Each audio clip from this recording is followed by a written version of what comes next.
De vous retrouver dans son rendez-vous, votre émission santé et bien-être. Nous sommes ensemble comme chaque jour de la semaine jusqu'à 16h. Alors avant de retrouver dans quelques minutes notre invité, le professeur Odile Launay, avec qui on va parler de rougeole aujourd'hui, c'est le moment du bon conseil du docteur Jimmy Mohamed. Aujourd'hui, Jimmy, vous nous parlez d'une étude dont les résultats ont été publiés dans la revue Nature Communication.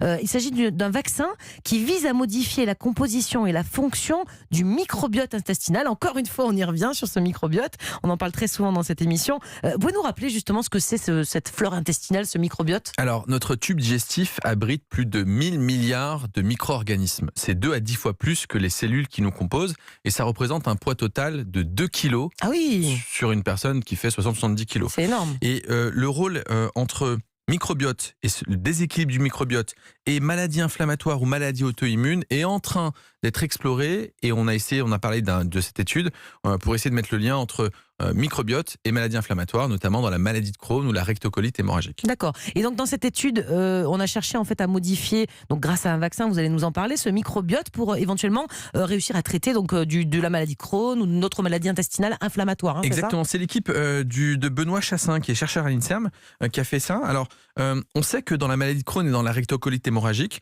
on a des anomalies du microbiote intestinal. C'est valable chez les animaux et chez l'homme.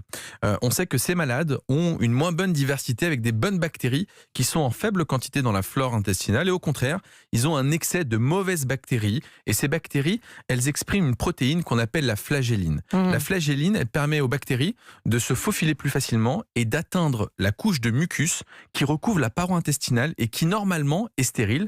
Et lorsque cette couche de mucus est envahie, elle entraîne de l'inflammation responsable de la maladie de Crohn et de la rectocolite hémorragique. Et donc, l'idée de Benoît Chassin et de son équipe, c'est d'essayer de stimuler des anticorps contre cette flagelline qui permet aux bactéries d'accéder au mucus et de se dire que si on réduit ces bactéries avec moins de flagelline, peut-être on pourrait réduire l'inflammation et traiter la maladie. Et donc dans cette étude, ils ont vacciné des souris pour les immuniser contre cette fameuse flagelline. Exactement. Et donc quand on les immunise contre cette flagelline, on se rend compte qu'on les protège contre l'inflammation intestinale et qu'en plus de ça, les mauvaises bactéries... Quand on regarde dans leur microbiote, souris, exactement, la composition du microbiote, eh ben ces souris ont moins de mauvaises bactéries, elles sont moins fréquentes et par conséquent, elles sont moins malades. Et alors ces chercheurs en plus ont découvert que cette flagelline, elle pouvait aussi avoir un rôle important dans le diabète ou même l'obésité. Exactement, ça pourrait entraîner des désordres métaboliques avec diabète et obésité. Du coup, ils sont aussi amusés à les vacciner. On a soumis des souris à un régime très riche et très gras. On en a vacciné certaines et d'autres non. Et celles qui ont été vaccinées